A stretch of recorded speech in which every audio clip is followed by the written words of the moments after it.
कि भगवान राम के बाद रघुवंश का आखिरी राजा आखिर कौन था।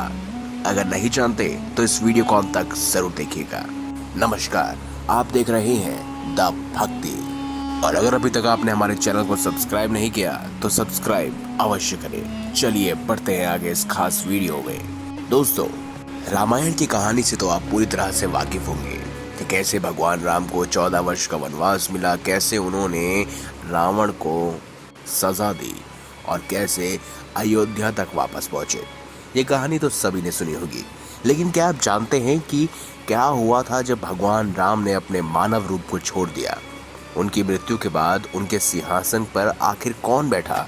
दोस्तों, इस पर पुरानी किताबों पर लिखा है कि भगवान राम की मृत्यु के बाद उनका बड़ा बेटा कुश राजा बना, लेकिन कुश अपने पूर्वजों की तरह एक कुशल शासक नहीं बन पाया। वो इसीलिए भी क्योंकि उन्होंने नागों को मारने की कोशिश की थी, जिनके पिता भगवान राम द्वारा दिए बेशकीमती पत्थर को चुरा लिया था। भगवान राम को यह बेशकीमती पत्थर अगस्त्य ऋषि ने भेंट किया था।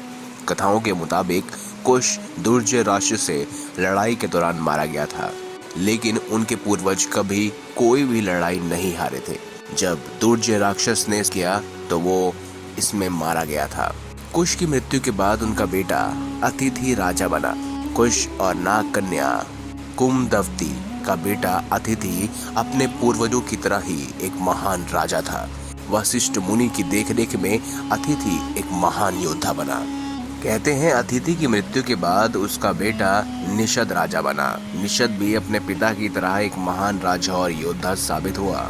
फिर निषद के बाद उनका बेटा नल राजा बना, लेकिन नल राज्यपाट त्याग कर ऋषि मुनियों के साथ जंगल में रहने लगा।